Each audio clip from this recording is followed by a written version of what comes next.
ପ୍ରିୟ ଗୀତା ଶୁଣିଥିବା ଭକ୍ତମାନେ, ଆପଣଙ୍କୁ ମୋର ଗୀତା ଜ୍ଞାନରେ ସ୍ୱାଗତ। ଗୀତା ଧ୍ୟାୟନ ଶିଳସ୍ୟ ପ୍ରାଣାୟାମ ପରସ୍ୟ ଚ ନୈବ ସନ୍ତି ପାପାନି ପୂର୍ବ ଜନ୍ମ କୃତାନି ଚ।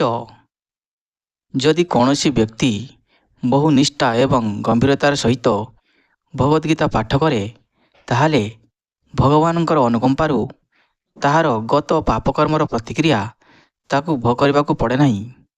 ଶ୍ରୋତାବନ୍ଧୁ, ଆଜି ଆମେ ଭଗବଦ୍ଗୀତା ସେକେଣ୍ଡ ଚାପ୍ଟରର 29 ନମ୍ବର ଶ୍ଲୋକଠାରୁ ଆଗକୁ ଆଲୋଚନା କରିବା। ତେଣୁ ଶ୍ଲୋକଗୁଡ଼ିକ ଆପଣ ମନ ଦେଇ ଶୁଣନ୍ତୁ ଏବଂ ବୁଝିବା ପାଇଁ ଚେଷ୍ଟା କରନ୍ତୁ। ଆଶ୍ଚର୍ଯ୍ୟବତ୍ ପଶ୍ୟତି କଶ୍ଚି ବେଦନ୍ ଆଶ୍ଚର୍ଯ୍ୟବତ୍ ବଦତି ତଥୈବ ଚାନଃ ଆଶ୍ଚର୍ଯ୍ୟବର୍ଜେନ ମନ୍ୟ ଶୃଣୋତି ଶ୍ରୁତ୍ୱାପ୍ୟେନଂ ବେଦ ନଶ୍ଚୈବ କଶ୍ଚିତ୍। କେତେକ ଏହି ଆତ୍ମାକୁ ଆଶ୍ଚର୍ଯ୍ୟ ହୋଇ ଦେଖନ୍ତି, କେତେକ ଆଶ୍ଚର୍ଯ୍ୟ ଭାବରେ ବର୍ଣ୍ଣନା କରନ୍ତି ଏବଂ କେତେକ ସେ ସମ୍ବନ୍ଧରେ ଆଶ୍ଚର୍ଯ୍ୟ ହୋଇ ଶୁଣନ୍ତି। ଅନ୍ୟମାନେ ଏ ସମ୍ବନ୍ଧରେ ଶୁଣି ସୁଦ୍ଧା କିଛି ବୁଝିପାରନ୍ତି ନାହିଁ। ପ୍ରିୟ ଶ୍ରୋତାବନ୍ଧୁ, ଗୀତା ଉପନିଷଦମାନଙ୍କର ବିଷୟବସ୍ତୁର ଆଧାର ଉପରେ ପ୍ରତିଷ୍ଠିତ ହୋଇଥିବାରୁ କଠ ଉପନିଷଦରେ ଏ ଶ୍ଲୋକର ବିଷୟବସ୍ତୁ ଦେଖିବାକୁ ମିଳେ। ଏଥିରେ ଆଶ୍ଚର୍ଯ୍ୟ ହେବାର କିଛି ନାହିଁ। ଏକ ବିରାଟ ପ୍ରାଣୀର ଶରୀର ମଧ୍ୟରେ ଅଣୁ ଆତ୍ମା ରହିଛି। ଏକ ବିରାଟ ବଟବୃକ୍ଷ ମଧ୍ୟରେ ମଧ୍ୟ ଏହା ଅଛି ଏବଂ ଅତି କ୍ଷୁଦ୍ର ଜୀବାଣୁ ମଧ୍ୟରେ ଏହା ମଧ୍ୟ ଅଛି। ଯେଉଁ କୀଟ ଜୀବାଣୁଗୁଡ଼ିକ ଅର୍ଥାତ୍ କୋଟି କୋଟି ଜୀବାଣୁ 1 ଇଞ୍ଚ ପରିମିତ ସ୍ଥାନ ଉପରେ ମଧ୍ୟ ରହିପାରନ୍ତି, ତାଙ୍କ ମଧ୍ୟରେ ମଧ୍ୟ ଆତ୍ମା ଅଛି। ଏହା ବଡ଼ ଆଶ୍ଚର୍ଯ୍ୟଜନକ କଥା। ଯେଉଁ ଲୋକମାନଙ୍କର ଜ୍ଞାନ ଖୁବ୍ କମ୍ ଏବଂ ଯେଉଁମାନେ ଶୁଦ୍ଧପୂତ ନୁହନ୍ତି ବା ସାଧନାମୟ ଜୀବନଯାପନ ନ କରନ୍ତି, ସେମାନେ ଏ କ୍ଷୁଦ୍ରତମ ଅଣୁ ଆତ୍ମାର ଆଶ୍ଚର୍ଯ୍ୟଜନକ ସ୍ଥିତି ସମ୍ବନ୍ଧରେ କିଛି ବୁଝିପାରିବେ ନାହିଁ।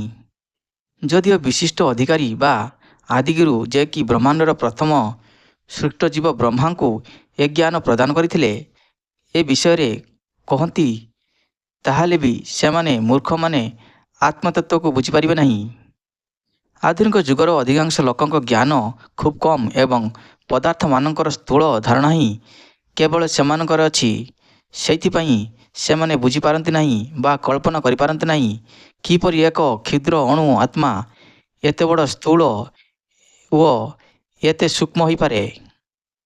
ତେଣୁ ଲୋକମାନେ ଏ ଆତ୍ମାର ଗଠନ ବା ବିବରଣ ବିଷୟରେ ଶୁଣି ଏହାକୁ ବଡ଼ ଆଶ୍ଚର୍ଯ୍ୟ ଭାବରେ ଦେଖନ୍ତି। ଲୋକମାନେ ମାୟା ଶକ୍ତି ଦ୍ୱାରା ବିମୋହିତ ହୋଇଥିବାରୁ ଇନ୍ଦ୍ରିୟ ତୃପ୍ତି ବିଧାୟକ ବିଷୟବସ୍ତୁରେ ଏତେ ଦୂର ମଗ୍ନ ଯେ ଏ ଅମୂର୍ତ୍ତ ଜ୍ଞାନ ସମ୍ବନ୍ଧରେ ଚିନ୍ତା କରିବାକୁ ସେମାନଙ୍କର ସମୟ ନାହିଁ। ଯଦିଓ ଏହା ହେଉଛି ନିଶ୍ଚିତ କଥା ଯେ ଆତ୍ମଜ୍ଞାନ ଲାଭ ନ କଲେ ସେମାନେ ଜୀବନ ସଂଗ୍ରାମରେ ସମସ୍ତ କ୍ଷେତ୍ରରେ ପରାହତ ହେବେ। ବୋଧହୁଏ ବ୍ୟକ୍ତିର ଏ ଧାରଣା ନାହିଁ ଯେ ସେ ଆତ୍ମା ସମ୍ବନ୍ଧରେ ଚିନ୍ତା କରିବ ଏବଂ ତଦ୍ୱାରା ଭୌତିକ ଦୁଃଖର ସମାଧାନ କରିପାରିବ। ଏପରି କେତେକ ଲୋକ ଅଛନ୍ତି ଯେଉଁମାନେ ଆତ୍ମା ସମ୍ବନ୍ଧରେ ଶୁଣିବାକୁ ଆଗ୍ରହୀ ଏବଂ ସେଥିପାଇଁ ସେମାନେ ସତ୍ସଙ୍ଗ କରି ସେ ସମ୍ବନ୍ଧରେ ଶୁଣିବା ପାଇଁ ଚେଷ୍ଟା କରନ୍ତି। ତଥାପି ବେଳେବେଳେ ସେମାନେ ଅବିଦ୍ୟା ଯୋଗୁଁ ଅଣୁଆତ୍ମା ଓ ପରମାତ୍ମାକୁ ଆକାର ପ୍ରକାରରେ ଏକ ବୋଲି ଗ୍ରହଣ କରି ଦିଗଭ୍ରାନ୍ତ ହୁଅନ୍ତି। ଏପରି ଏକ ବ୍ୟକ୍ତି ଖୋଜି ପାଇବା ବଡ଼ କଷ୍ଟକର, ଯେ କି ଆତ୍ମା ଓ ପରମାତ୍ମା, ସେମାନଙ୍କର କାର୍ଯ୍ୟ, ସେମାନଙ୍କ ମଧ୍ୟରେ ଥିବା ସମ୍ବନ୍ଧ ଏବଂ ଆଉ ସବୁ ଟିକିନିକି କଥା ଭଲ ରକମେ ଜାଣିଛି। ପୁନଶ୍ଚ ଏପରି ଏକ ଲୋକ ଖୋଜି ବାହାର କରିବା ଆହୁରି କଷ୍ଟକର ବ୍ୟାପାର, ଯେ କି ପୂର୍ଣ୍ଣ ଆତ୍ମଜ୍ଞାନ ଲାଭ କରିଛି ଏବଂ ସେଥିରୁ ପୂରା ଫାଇଦା ଉଠାଇ ପାରିଛି ଏବଂ ଯେ କି ବିଭିନ୍ନ ଅବସ୍ଥାରେ ଆତ୍ମାର ସ୍ଥିତି କଥା ବୁଝାଇ ପାରିବ।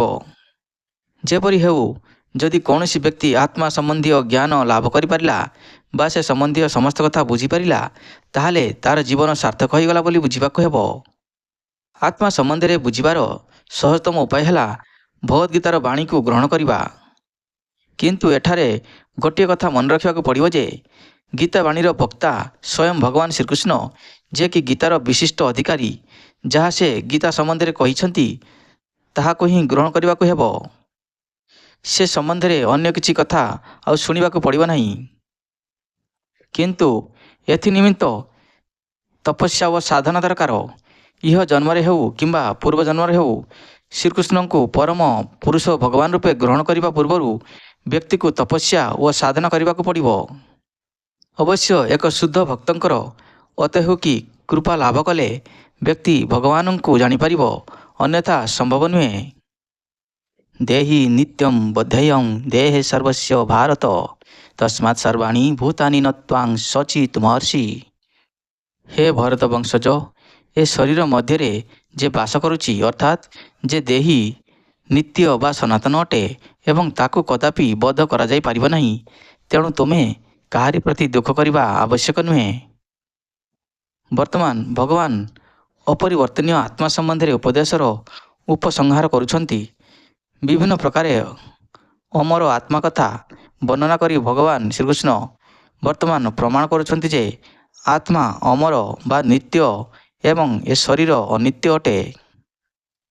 ତେଣୁ ଅର୍ଜୁନଙ୍କର ଏ ଯେଉଁ ଆଶଙ୍କା ରହିଛି ଯେ ତାଙ୍କର ପିତାମହ ଭୀଷ୍ମ ଏବଂ ଗୁରୁ ଦ୍ରୋଣ ଯୁଦ୍ଧରେ ମରିଯିବେ, ଏକଥା ବୃଥା। ପୁନଶ୍ଚ କ୍ଷତ୍ରିୟ ହିସାବରେ ଏହି ଆଶଙ୍କାର ଦଶବର୍ତ୍ତୀ ହୋଇ କର୍ତ୍ତବ୍ୟ ତ୍ୟାଗ କରିବା ଉଚିତ ନୁହେଁ। ଭଗବାନ ଶ୍ରୀକୃଷ୍ଣଙ୍କ ବାଣୀ ଅନୁଯାୟୀ ବ୍ୟକ୍ତିକୁ ଏହା ବିଶ୍ୱାସ କରିବାକୁ ହେବ ଯେ ଏ ଭୌତିକ ଶରୀର ବ୍ୟତୀତ ଏକ ଆତ୍ମା ମଧ୍ୟ ଅଛି। ଯଦିଓ ଆତ୍ମା ଅମର, ତଥାପି ହିଂସାଚରଣ କରିବା ଉଚିତ ନୁହେଁ। କିନ୍ତୁ ଯୁଦ୍ଧ ସମୟରେ ଯେତେବେଳେ ଏହାର ଆବଶ୍ୟକତା ଅଛି, ସେତେବେଳେ ଏହା ଆଚରଣୀୟ ଅଟେ। ସେ ଆବଶ୍ୟକତା ଭଗବାନଙ୍କ ଅନୁମୋଦନ କ୍ରମେ ଉପଲବ୍ଧ ହେବା ଉଚିତ। ତାହା ବ୍ୟକ୍ତିର ନିଜ ଇଚ୍ଛାନୁଯାୟୀ ଆଚରଣୀୟ ନୁହେଁ। ସ୍ୱଧର୍ମମ୍ ଅପି ଚାବେକ୍ଷ୍ୟ ନ ବିକମ୍ପିତମ୍ ଅହର୍ଷି ଧର୍ମ୍ୟାଧି ଯୁଦ୍ଧାଶ୍ରେୟ ନ୍ୟତ୍ କ୍ଷତ୍ରିୟସ୍ୟ ନ ବିଦ୍ୟତେ।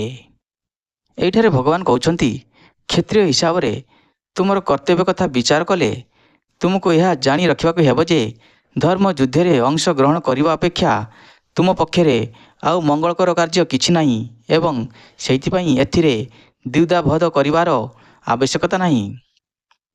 ସାମାଜିକ ଅବସ୍ଥାରେ ଯେଉଁ ଚାରି ପ୍ରକାର ବର୍ଣ୍ଣ ବ୍ୟବସ୍ଥା ଅଛି, ତନ୍ମଧ୍ୟରେ ଦ୍ୱିତୀୟ ବର୍ଣ୍ଣ ହେଲା କ୍ଷତ୍ରିୟ। ସୁନ୍ଦର ଶାସନ ବ୍ୟବସ୍ଥା ନିମିତ୍ତ ଏ ବ୍ୟବସ୍ଥା କରାଯାଇଅଛି। ଖତ୍ ଶବ୍ଦର ଅର୍ଥ ହେଲା ଆଘାତ କରିବା ବା ବିପଦ।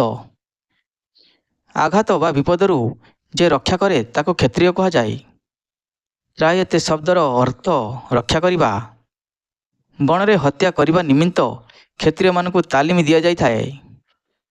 କ୍ଷତ୍ରିୟ ବଣକୁ ଯାଇ ବାଘ ସହିତ ସମ୍ମୁଖ ଯୁଦ୍ଧରେ ବିପୃତ ହେବ ବା ସମ୍ମୁଖ ଯୁଦ୍ଧ ନିମିତ୍ତ ତାକୁ ଆହ୍ୱାନ କରିବ ଏବଂ ତାର କର ବଳ ସାହାଯ୍ୟରେ ବାଘ ସହିତ ଯୁଦ୍ଧ କରିବ। ଯୁଦ୍ଧରେ ବାଘ ନିହତ ହେଲେ ତାକୁ ରାଜକୀୟ ଆଡ଼ମ୍ବରରେ ସମାଧି ଦିଆଯିବ।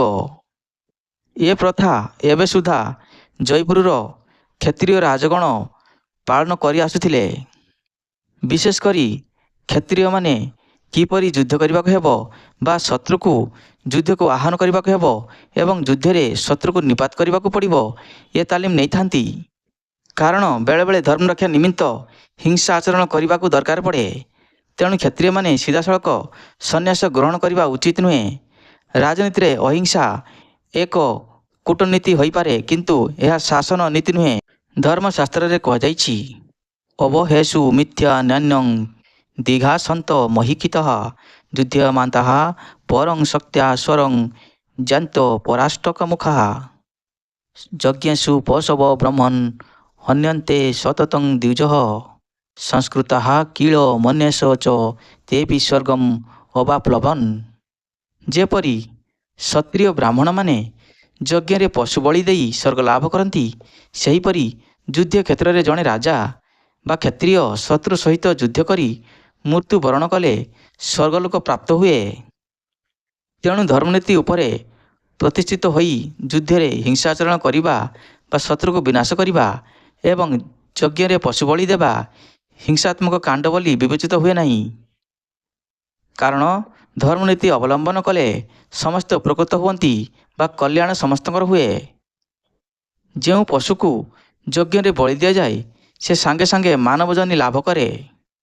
ଆଉ ତାକୁ କ୍ରମ ବିକାଶର ପନ୍ଥାରେ ଅନ୍ୟ ଜନିରେ ଭ୍ରମ କରିବାକୁ ପଡ଼େ ନାହିଁ, ଅର୍ଥାତ୍ ଅନ୍ୟ ଜନିରେ ଜନ୍ମ ନେବାକୁ ପଡ଼େ ନାହିଁ। ଯେପରି ବ୍ରାହ୍ମଣମାନେ ଯଜ୍ଞରେ ପଶୁ ବଳି ଦେଇ ସ୍ୱର୍ଗଲୋକ ଲାଭ କରନ୍ତି, ସେହିପରି କ୍ଷତ୍ରିୟମାନେ ଯୁଦ୍ଧ କ୍ଷେତ୍ରରେ ପ୍ରାଣତ୍ୟାଗ କରି ସ୍ୱର୍ଗଲୋକ ଲାଭ କରନ୍ତି। ଦୁଇ ପ୍ରକାର ସ୍ୱଧର୍ମ ଅଛି। ଯେପର୍ଯ୍ୟନ୍ତ ବ୍ୟକ୍ତି ମୁକ୍ତ ନ ହୋଇଛି ସେ ପର୍ଯ୍ୟନ୍ତ ମୁକ୍ତିଲାଭ ନିମିତ୍ତ ଧର୍ମନୀତି ଉପରେ ପ୍ରତିଷ୍ଠିତ ହୋଇ ଇହ ଜନ୍ମରେ ତା'ର ସ୍ୱଧର୍ମ ପାଳନ କରିବାକୁ ପଡ଼ିବ। ଯେତେବେଳେ ବ୍ୟକ୍ତି ମୁକ୍ତ ହୋଇଗଲା ସେତେବେଳେ ତା'ର ସ୍ୱଧର୍ମ ବା କର୍ତ୍ତବ୍ୟ କର୍ମ ଅପ୍ରାକୃତ କର୍ମ ବା ଦିବ୍ୟକର୍ମ ହୋଇଗଲା ଏବଂ ସେତେବେଳେ ସେ ଆଉ ଭୌତିକ ଦେହ ଧାରଣାରେ ନଥାଏ। ଭୌତିକ ଦେହ ଧାରଣାରେ ଯେତେବେଳେ ବ୍ୟକ୍ତି ଥାଏ ସେତେବେଳେ ବ୍ରାହ୍ମଣ ଓ କ୍ଷତ୍ରିୟମାନଙ୍କ ନିମିତ୍ତ ସ୍ୱତନ୍ତ୍ର କର୍ମମାନ ବିହିତ ଅଛି ଏବଂ ଏ ପ୍ରକାର କର୍ମ ସମ୍ପାଦନା ଅପରିହାର୍ଯ୍ୟ ଅଟେ। ସ୍ୱଧର୍ମ ଭଗବାନଙ୍କ ଦ୍ୱାରା ସ୍ଥିରୀକୃତ ହୋଇଅଛି ଏବଂ ଚତୁର୍ଥ ଅଧ୍ୟାୟରେ ଏ ସମ୍ବନ୍ଧରେ ବିଶ୍ଳେଷଣ କରାଯିବ। ଭୌତିକ ଦେହ ଧାରଣା ସ୍ତରରେ ସ୍ୱଧର୍ମକୁ ବ୍ରହ୍ମାଶ୍ରମ ଧର୍ମ ବୋଲି କୁହାଯାଏ। ବର୍ଣ୍ଣାଶ୍ରମ ଧର୍ମ ସ୍ତରରୁ ମାନବ ସଭ୍ୟତା ଆରମ୍ଭ ହୁଏ। ସେହି ଗୁଣ ଅନୁଯାୟୀ କର୍ମ ସମ୍ପାଦନ କରିବାକୁ ବର୍ଣ୍ଣାଶ୍ରମ ଧର୍ମ କୁହାଯାଏ। ବର୍ଣ୍ଣାଶ୍ରମ ଧର୍ମ ଅନୁଯାୟୀ ଯେକୌଣସି କର୍ମକ୍ଷେତ୍ରରେ କର୍ତ୍ତବ୍ୟ ସମ୍ପାଦନ କଲେ ବ୍ୟକ୍ତି ଉଚ୍ଚତର ସ୍ତରକୁ ଉନ୍ନୀତ ହୁଏ। ପ୍ରିୟ ଶ୍ରୋତାଗଣ, ଆଜି ଆମେ ଶ୍ଲୋକ 31ତମ ପର୍ଯ୍ୟନ୍ତ ଆଲୋଚନା କଲୁ। ଆଗାମୀ ଭିଡ଼ିଓରେ ଆମେ ଶ୍ଲୋକ 32 ଠାରୁ ଆଗକୁ ଆଲୋଚନା କରିବୁ।